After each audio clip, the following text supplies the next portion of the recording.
Hola, Seth Rodd aquí. Bienvenido a mi mundo que es naturalmente sobrenatural.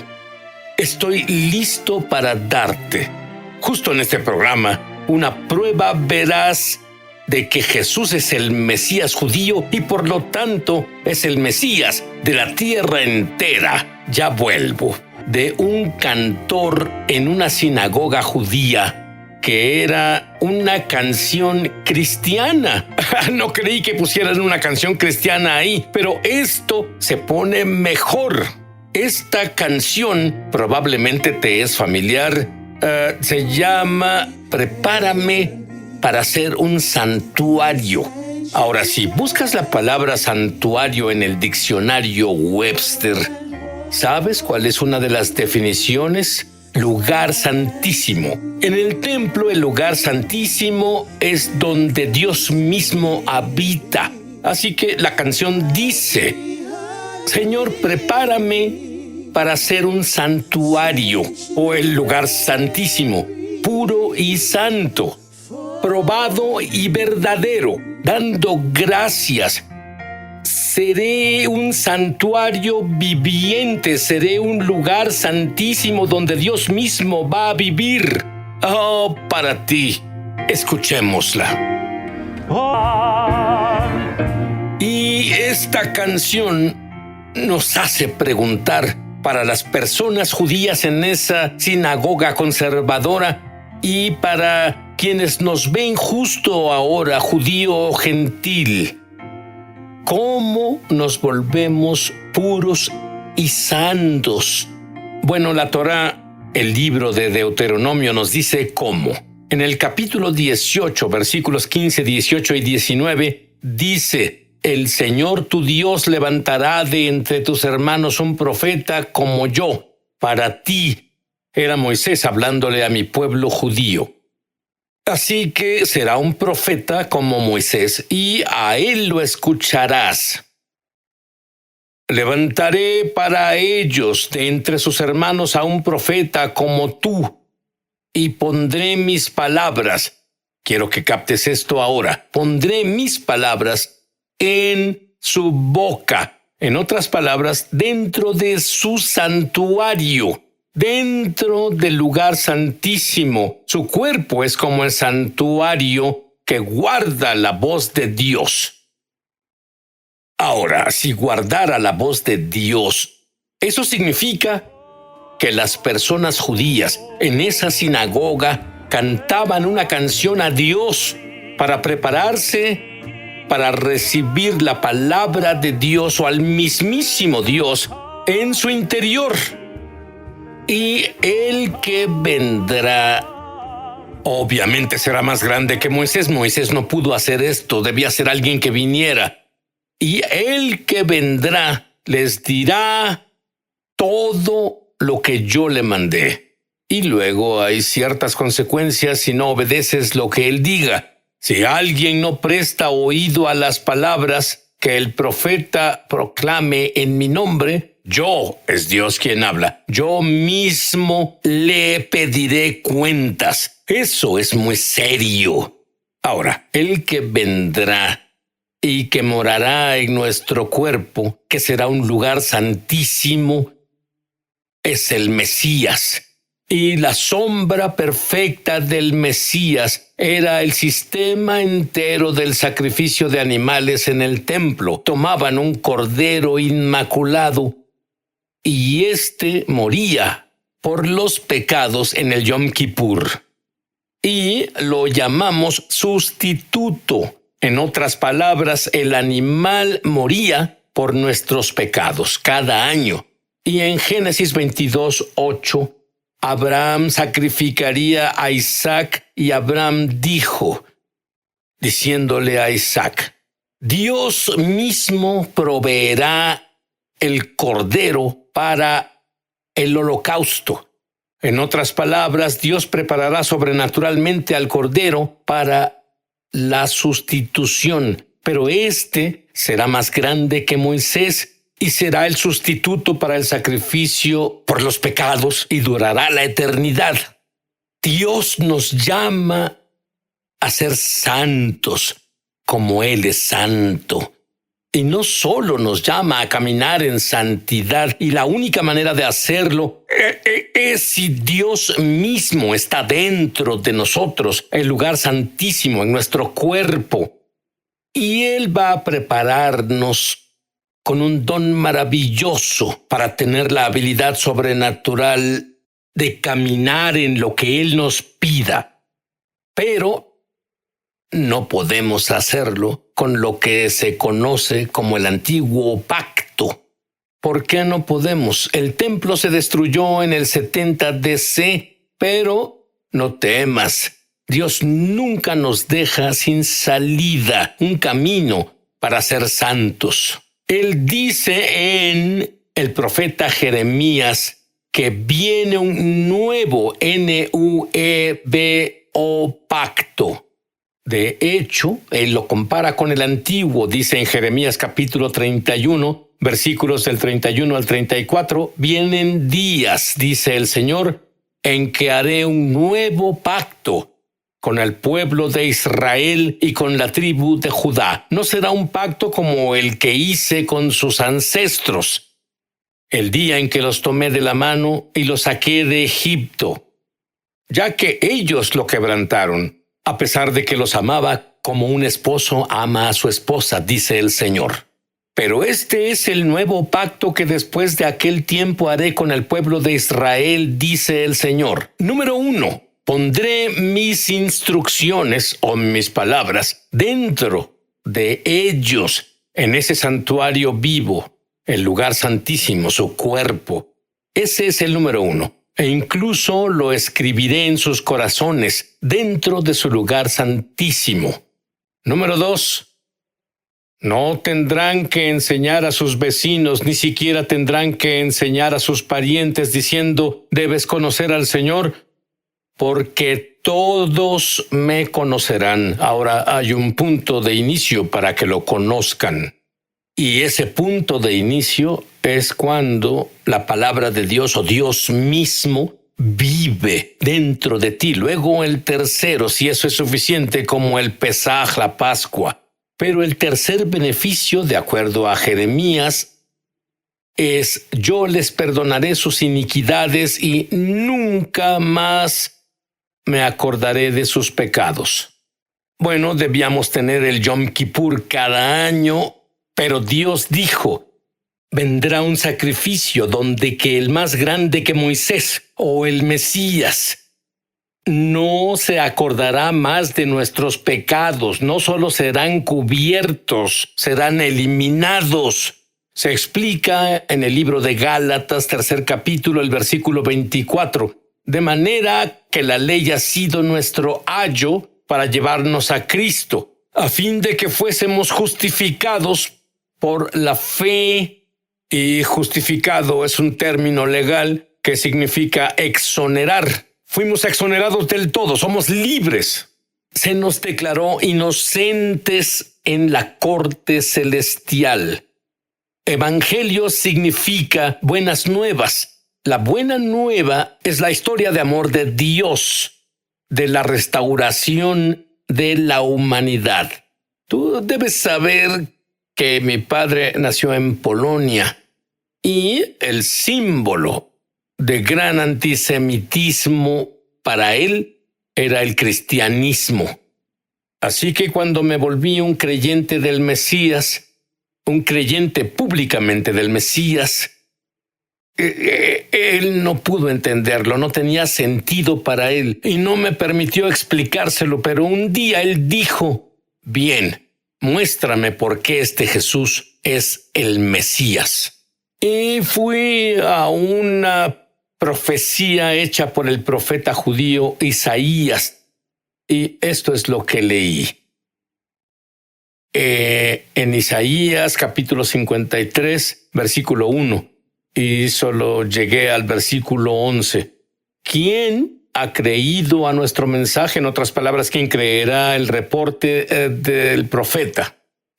Y era Isaías hablando, ¿quién ha creído nuestro mensaje? ¿A quién se le ha revelado el poder del Señor? Creció en su presencia como vástago tierno, como raíz de tierra seca. En otras palabras, habrá un nacimiento milagroso. No había en él belleza ni majestad alguna. No era atractivo y nada en su apariencia lo hacía deseable, despreciado y rechazado por los hombres. Varón de dolores, y cargó con nuestras enfermedades. Ahora, en hebreo, noté que en la Biblia cristiana tal vez no diga eso, pero el hebreo en realidad dice dolores y enfermedades. En otras palabras, no solo los pecados entran en esto, sino los dolores y enfermedades de la humanidad, y como aquel al que damos la espalda fue despreciado, y nosotros, el pueblo judío, no lo apreció. Soportó enfermedades, no eran suyas, soportó las nuestras y cargó los dolores. Pero nosotros lo consideramos herido, golpeado por Dios y humillado. Pensamos que Dios lo castigaba, pero fue traspasado por nuestras rebeliones y molido por nuestras iniquidades. Sobre él recayó la sanción o el castigo, precio de nuestra paz en él. Y luego las buenas nuevas. Y por sus heridas, sabes que cuando tienes heridas, sale sangre del cuerpo humano. Así que por sus heridas, con su sangre, con esa sustitución, con ese sacrificio, nosotros, el pueblo judío, no será sanado. Fuimos sanados.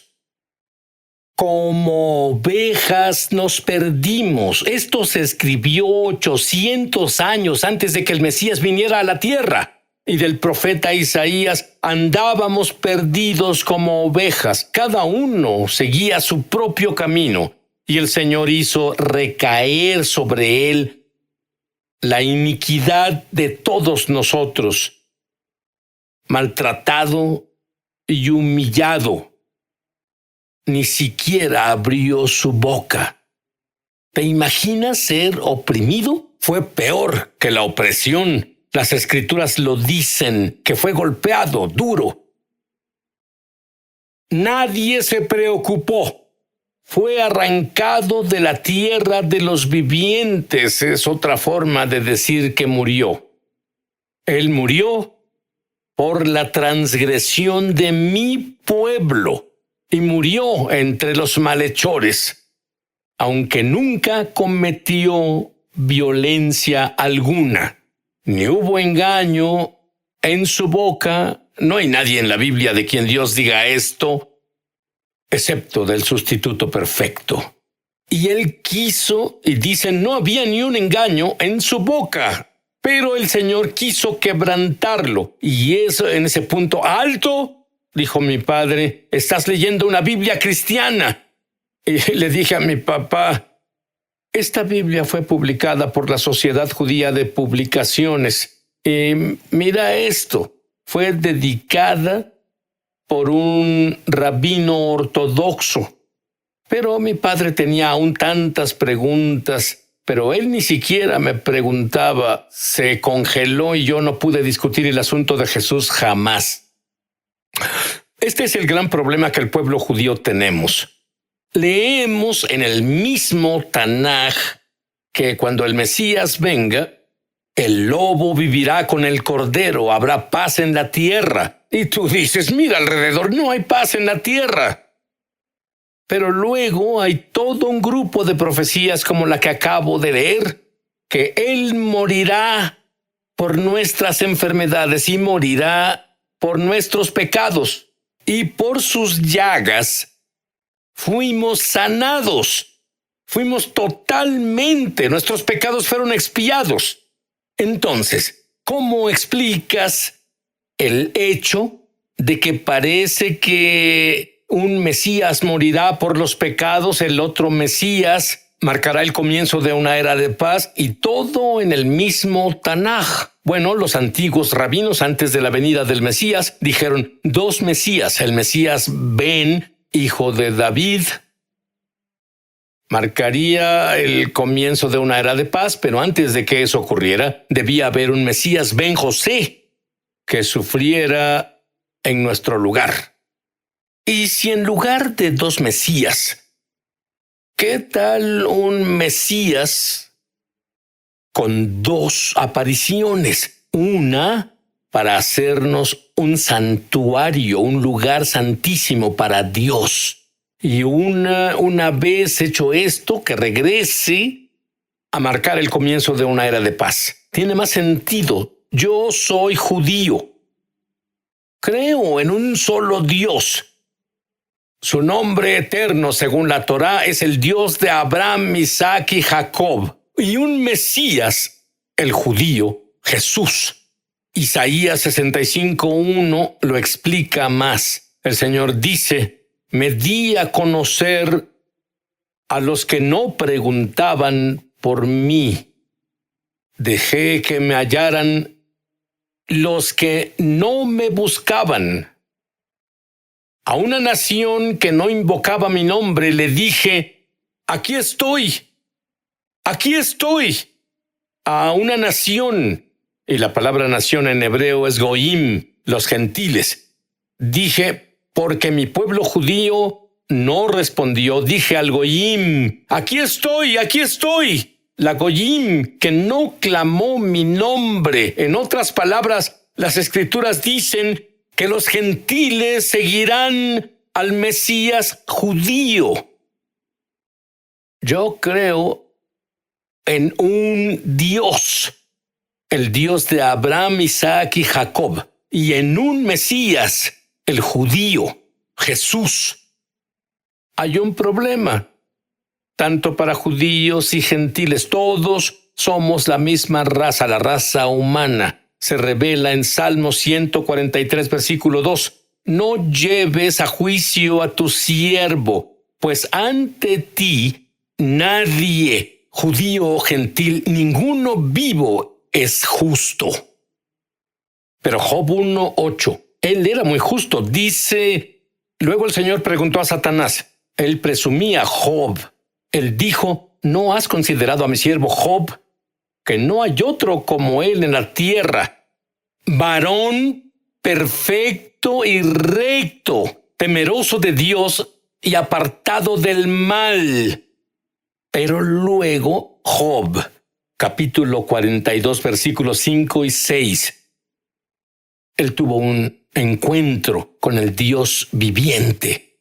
Y aunque él pensó que era justo, aunque Dios lo llamó justo, esta fue su reacción cuando tuvo un encuentro con Dios. De oídas había oído hablar de ti, no en experiencia, pero ahora te veo con mis propios ojos.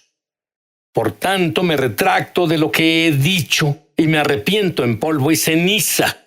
El hombre más justo de la tierra, cuando estuvo en la presencia y santidad de Dios, él dijo lo mismo que el profeta judío Isaías dijo. Isaías 6:5 dice: entonces dije, se terminó, estoy muerto. Este es el gran profeta de Israel. Estoy muerto, pues soy un pecador, el gran profeta de Israel. Tengo labios inmundos, el gran profeta de Israel, y habito en medio del pueblo, el pueblo judío, con labios inmundos. Han visto mis ojos al Rey, Jehová de los...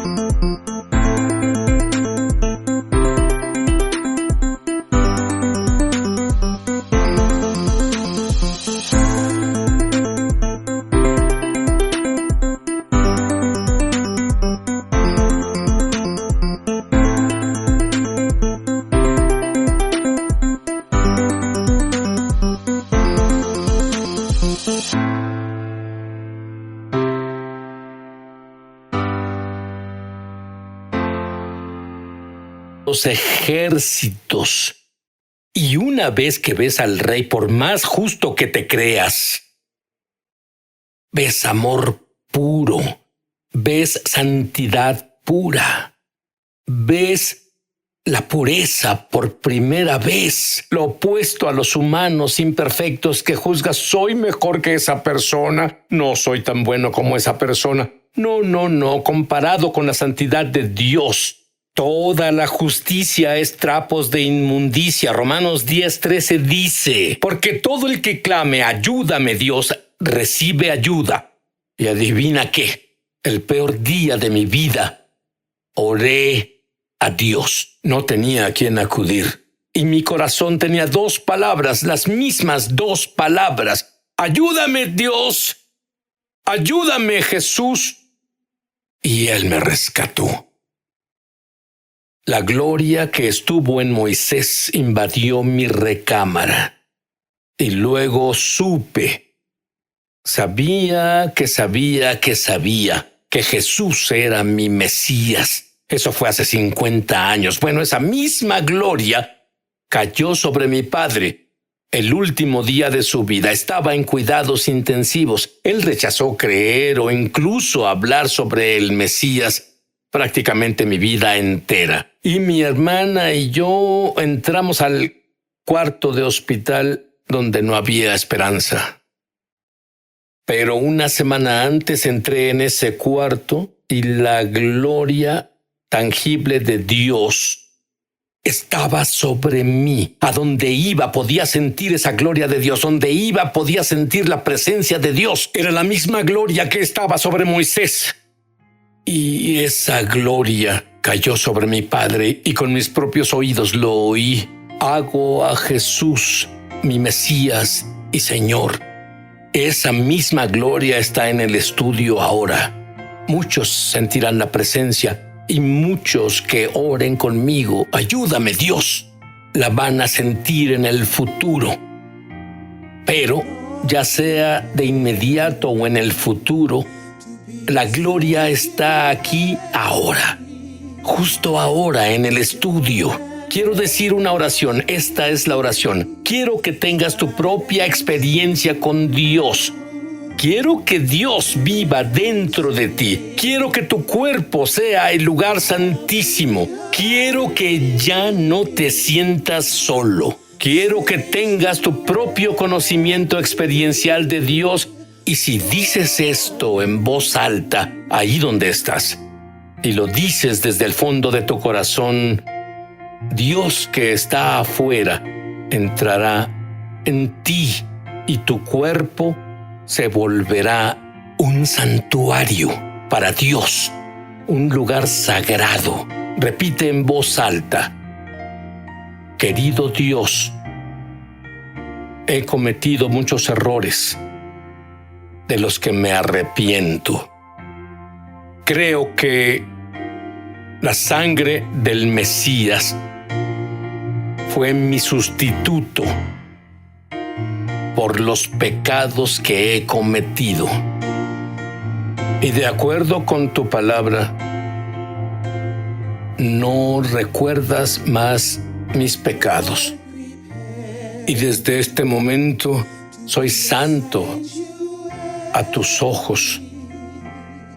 Ahora que soy santo a tus ojos,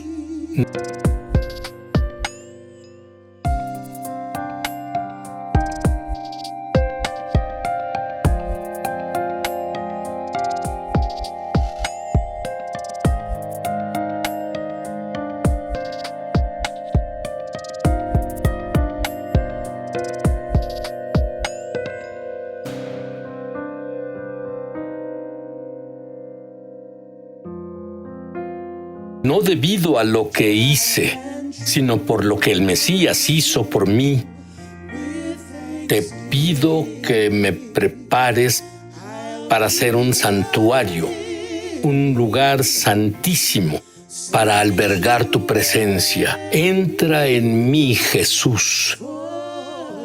Te hago mi Mesías y Señor. Amén. Y amén.